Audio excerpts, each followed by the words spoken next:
Hello, this is the lecture number 3 for the chapter 3-dimensional geometry for the class 12th. In the last lecture, we have discussed the basic for the exercise 11.2 and the various formulas we have discussed. In question number 1, what you have to do, you have to show that the three lines whose direction cosines are given. Three lines के direction cosine given है, तो let us call it L1, M1, N1, L2, M2, N2, L3, M3, N3. well direction ratios are denoted by element. तो first line का direction ये है आपका 12/13. This is minus 3/13 and this is given as minus 4/13. This is given as 4/13. This is given as 12/13 and this is given as 3/13.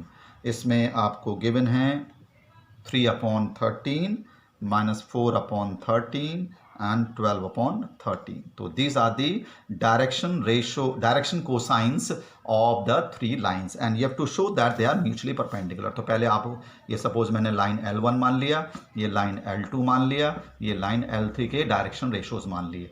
तो पहले मैं for L1 and L2 ये देखता हूँ, ये परपेंडिकुलर प्रूफ करूँगा. तो L1 into L2 plus M1 into M2 plus N1 into N2 ये 0 के इक्वल आ जाएगा. तो करो दिस इंटू दिस, ये कितना हो गया L1 इंटू L2, ये हो गया 48/169 plus this into this minus 36/169 plus this into this minus 12/169. तो किसके इक्वल आ गया, ये 0 के इक्वल आ गया. तो therefore line L1 is perpendicular to line L2. L1 into L2 plus M1 into M2 अगर 0 के इक्वल आ जाता है डायरेक्शन रेशियो के प्रोडक्ट का सम, तो लाइन परपेंडिकुलर होती हैं. Similarly you can prove that L2 is perpendicular to L3. this into this plus this into this plus this into this 0 के इक्वल आ जाएगा. फिर L1 और L3 को परपेंडिकुलर करके दिखाना है, तो this into this plus this into this plus this into this 0 आ जाएगा. मतलब L1 into L3 plus M1 into M3 plus N1 into N3 0 के इक्वल आ जाएगा. So this is the question number 1 of the second exercise.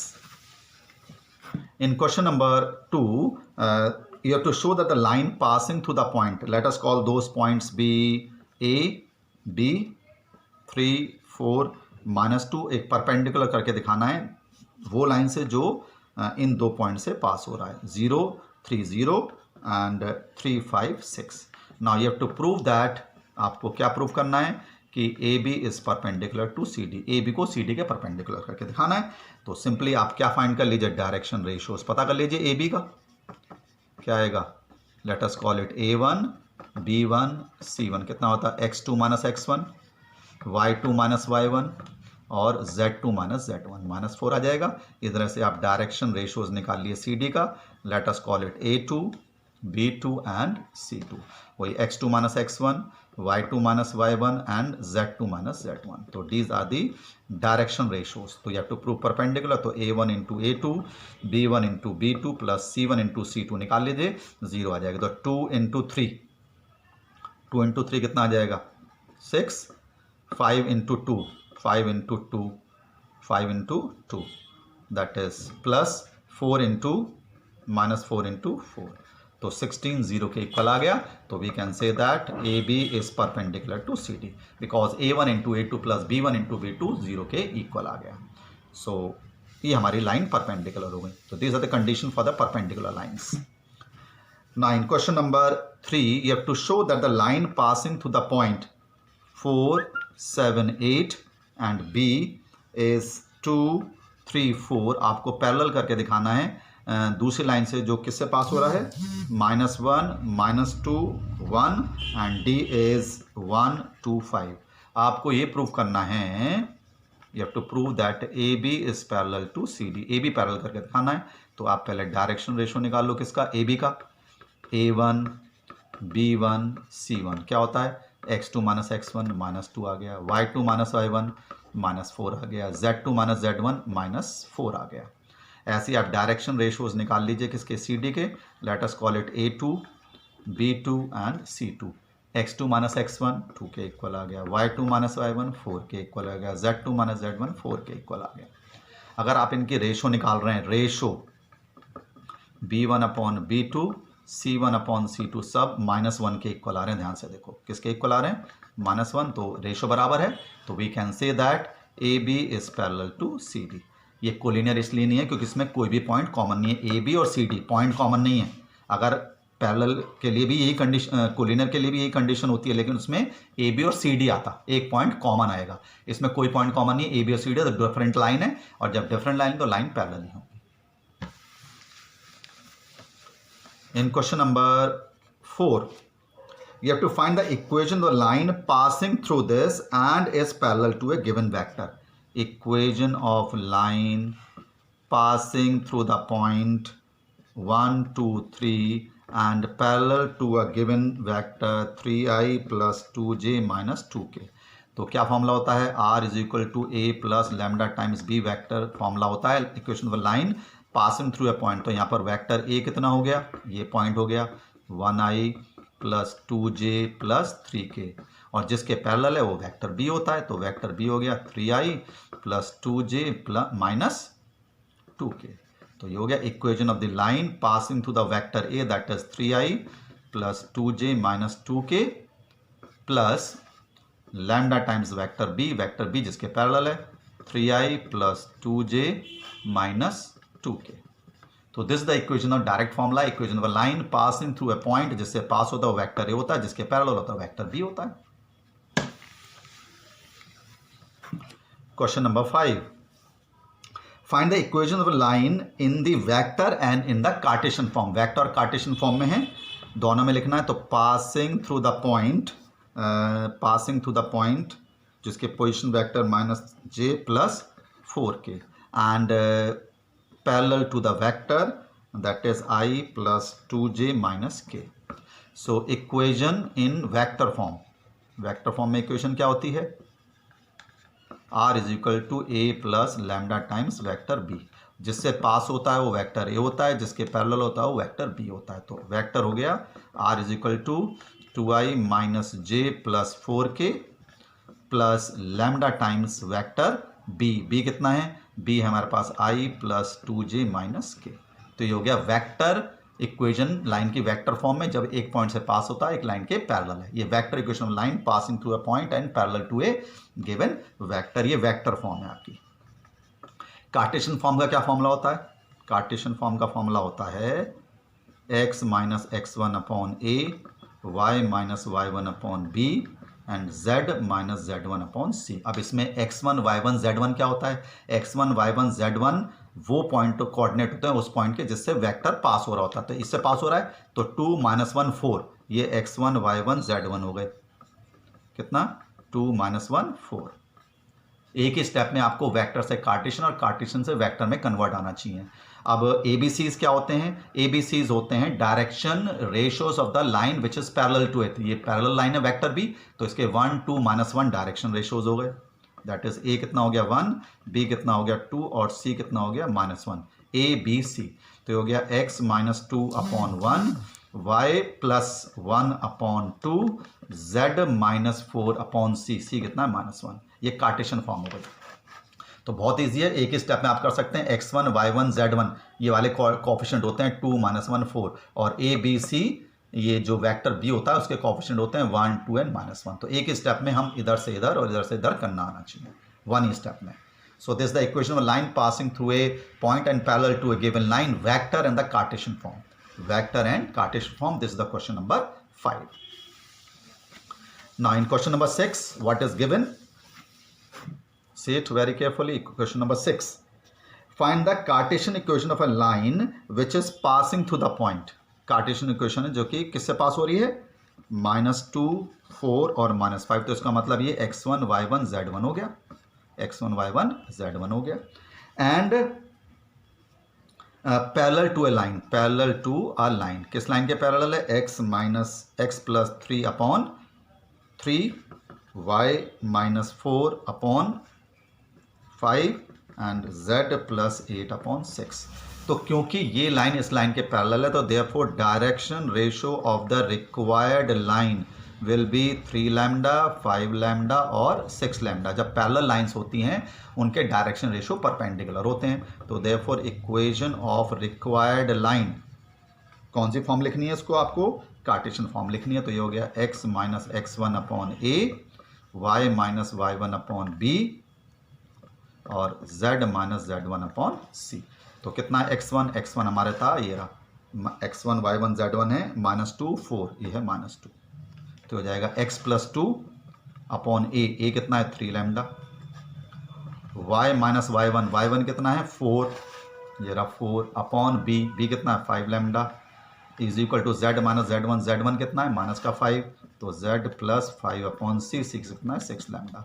या हम कह सकते हैं जब कोई लाइन एक लाइन के पैरेलल है तो उसके डायरेक्शन रेशोज सेम ही होंगे, जो इसका 3 5 6 वही रिक्वायर्ड लाइन के 3 5 6 होंगे, क्योंकि नेक्स्ट स्टेप में तो ये खत्म होने वाला कि तीनों को हम लैम्डा से मल्टीप्लाई करते हैं। ठीक है, तो like this you can find the equation of a line passing through a point and parallel to a given line. जब पैरेलल है गिवन लाइन तो उसके डायरेक्शन रेशो एक दूसरे के परपेंडिकुलर होते हैं। तो इस तरह से हम किसी भी लाइन की इक्वेशन निकाल सकते हैं टू द गिवन कंडीशन।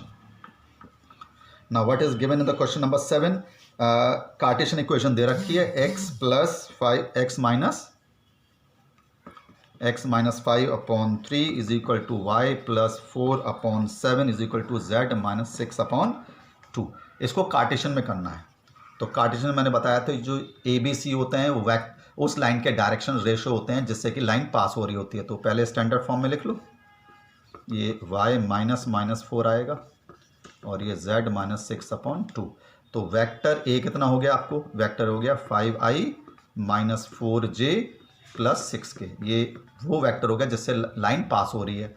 और वेक्टर b कौन सा हो गया, जिसके वो पैरेलल है, तो वो उसके डायरेक्शन रेशोज हैं 3i plus 7j plus 2k। बिल्कुल आसान तरीका होता है, ये नीचे वाले वेक्टर भी होता है, ऊपर वाला आपका वेक्टर ए होता है। तो r is equal to a plus lambda times b। हम इस तरह से वेक्टर फॉर्म इक्वेशन निकाल सकते हैं। a कितना है 5i minus 4j plus 6k और lambda times vector b that is 3i plus 7j plus 2k। तो ये इक्वेशन ऑफ दी हमने एक ही स्टेप में वेक्टर्स कार्टेशियन से वेक्टर फॉर्म में कन्वर्ट कर सकते हैं। ये वेक्टर बी होता है, ये ऊपर वाला वेक्टर ए होता है, एक ही स्टेप में कर सकते हैं आप इफ रिक्वायर्ड एनीवेयर। यहाँ तो प्रूफ करना था, कन्वर्ट करना था, इसलिए तो डिटेल में करना पड़ा आपको। Now equation question number 8, you have to find the equation vector in the Cartesian equation the line passing through the origin, origin से पास हो रही है and passing through the point 5 minus 2 3। तो 5 माइनस 2 3 तो इक्वेशन और line passing Cartesian form में क्या formula होता है, Cartesian form equation of the line passing through the point x minus x1 upon a x2 minus x1 y minus y1 upon y2 minus y1 और z minus z1 upon z2 minus z1 equation of the line passing through the 2 points. तो x minus x1 upon x2 minus x1 y minus y1 upon y2 minus y1 z minus z1 upon z2 minus z1। तो ये आपकी equation of the line हो गई जो कि इन दो point से पास हो रहा है, this passing through the origin and this line. ये तो कार्टेशियन फॉर्म हो गई। वेक्टर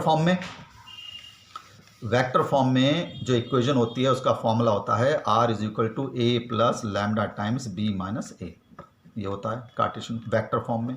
तो वेक्टर a कितना है यहाँ पर 0i, ये होता है 0j 0k।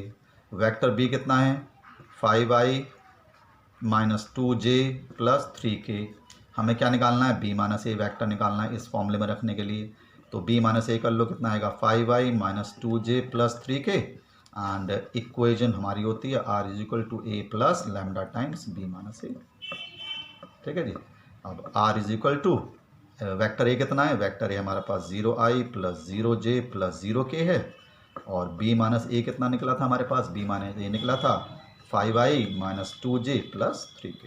So this is the vector and the Cartesian equation the line passing through the origin and this point. तो कार्टेशियन और वेक्टर हमने दोनों ही लिख दिया है, कार्टेशियन एंड वेक्टर हमने दोनों ही लिख दिया है। In question number 9, find the vector in the Cartesian equation of a line passing through the point 3 minus 2। Same formula लगना है, पॉइंट्स अब अलग अलग हो गए। ठीक है, तो वेक्टर और कार्टेशियन दोनों लिखने हैं। तो कार्टेशियन इक्वेशन कितनी हो गई, अगेन कार्टेशियन इक्वेशन वही x minus x1 upon x2 minus x1 y minus y1 upon y2 minus y1 z minus z1 upon z2 minus z1 equation the line passing through the 2 points, तो x minus x1 upon y2 minus y1, z minus z1 upon z2 minus z1, और y minus y1 upon y2 minus y1, z minus z1, that is ये point है आपका -5, ये -5 है, तो z minus z1 upon z2 minus z1, तो ये तो आपकी कार्टेशियन इक्वेशन हो गई। इसी तरह से आप वेक्टर इक्वेशन निकाल सकते हैं। वेक्टर ए कितना हो गया आपका vector form, 3i minus 2j minus 5k। Vector B कितना हो गया, 3i minus 2j plus 6k। ये वेक्टर फॉर्म हो गई आपकी, कितनी हो गई, this is the vector form. तो हमें b माइनस ए वेक्टर निकालना होता है, तो करो 0i 0j प्लस 11k, और ये फॉर्मूला होता है vector r is equal to a plus lambda times b minus A. Vector form हो गए।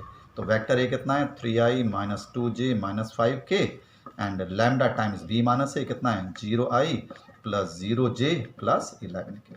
सो this is the vector and the Cartesian equation, the line passing through the 2 points, 2 point से pass होती हुई line. ठीक है, तो direct formulas रखने, ज़्यादा डिफिकल्ट एक्सरसाइज नहीं है, थोड़े से फॉर्मुलेज में थोड़ा सा लर्न करने में problem it can be, and the proof of those, but proof अगर नहीं हो रहा है तो let it be and try to do these questions using those formulas. Will continue the next lecture. Thank you.